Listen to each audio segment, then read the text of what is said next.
இன்றைக்கி முக்கியமான விஷயம் என்ன அப்படின்னா, ஒரு 54 வயசு ஒரு லேடி, அவங்களுக்கு வந்து மூளையில் கிட்டத்தட்ட 1 kg 900 grams உள்ள ஒரு கட்டி, கேன்சர் கட்டி.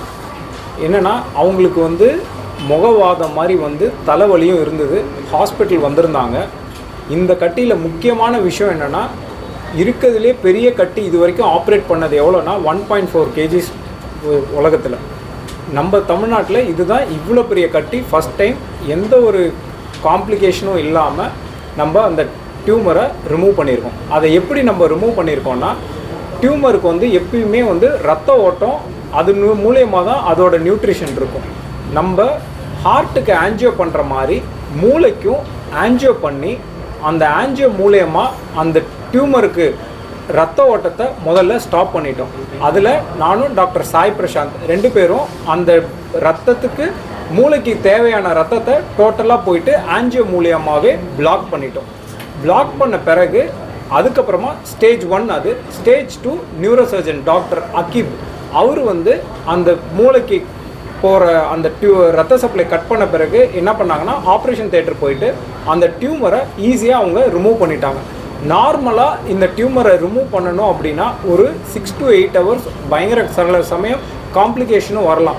இந்த நவீன முறையில் இந்த ஆன்ஜியோ மூலியமாக நம்ம எம்பலைசேஷன் சொல்லுவோம், அது மூலயமா போயிட்டு மூளைக்கு போகிற ரத்த நாளங்களை அது எஸ்பெஷலி அந்த டியூமருக்கு தேவையான பிளட் சப்ளையை பிளாக் பண்ணுறது மூலயமா என்ன ஆகுது அப்படின்னா, பெருசாக பிளட் லாஸ் ஆகாது, காம்ப்ளிகேஷன் சர்ஜரியில் தவிர்க்கலாம். அதே மாதிரி போஸ்ட் ப்ரொசீஜராகவும் அந்த டியூமரை ரிமூவ் பண்ண போகும்போது எந்த ஒரு காம்ப்ளிகேஷனும் இல்லாமல் அந்த ஒரு 1 kg டியூமரை ஈஸியாக ரிமூவ் பண்ணிவிட்டு அவங்களோட இயல்பு நிலைக்கு அவங்கள திரும்புறதுக்கான ஒரு நவீன சிகிச்சை தான் இந்த முறை. இது வந்து ஃப்யூச்சரில் இதே மாதிரி பல கட்டிகள் டியூமரை வந்து இந்த ஆன்ஜியோ மூலியமாகவே நம்ம அந்த என்டையர் டியூமரையும் கரைக்கிறதுக்கான வாய்ப்புகள், அதுக்கான கண்டுபிடிப்புகளும் இப்போ வந்துக்கிட்டே இருக்குது. இது நம்ம ஹாஸ்பிட்டலில் எல்லா ஒரு ஏஜுன்னு கிடையாது, இது எந்த வயசில் வேணாலும் யாருக்கு வேணாலும் வரலாம். எல்லா வயசுக்குலேயுமே இந்த ஆப்ரேஷனை பண்ணலாம். வயசு வந்து வயதாகிட்டாங்க, முதியோர் சின்னவங்களுக்கு தான் பண்ணுவோம், இல்லை யங் ஏஜுக்கு, இல்லை அடல்ட் ஏஜ், ஓல்ட் ஏஜ் அப்படின்னு கிடையாது. எந்த வயதினருக்கும் பண்ணலாம். எந்த இதுவும் இல்லாமல் காம்ப்ளிகேஷன்ஸ் இல்லாமல் இந்த சர்ஜரியை நம்ம பண்ணலாம். கேன்சர் டியூமருக்கு பண்ணுவோம் கண்டிப்பாக. அதுக்கான ரிசர்ச்சஸும் நடந்துகிட்ருக்கு. அதுக்கும் இப்போ ஸ்டார்ட் பண்ணியாச்சு. ரொம்ப ஸ்மூத்தாக பண்ணிட்டாங்க doctor Ayub. And embolisation doctor Sai he took really care for me. So பதட்டெல்லாம் எதுவும் இல்லை இந்த ஆப்ரேஷனில். இதோட விளைவு எப்படி, இதோட வேதனை எப்படி, அந்த மாதிரி எதுவுமே என்னை பயம்படுத்தலை. மேம் இது ரொம்ப குயிக்காக முடிஞ்சிடும்னு டாக்டர் சாய் சொன்னார்.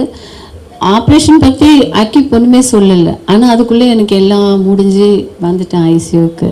So now you can see me. என்கிட்ட நான் டிஸ்சார்ஜ் ஆகும்போது ஸ்டிச்சஸ் இன்னும் பிரிக்கல, 7 days வந்து பிரிச்சுக்கலான்னாங்க.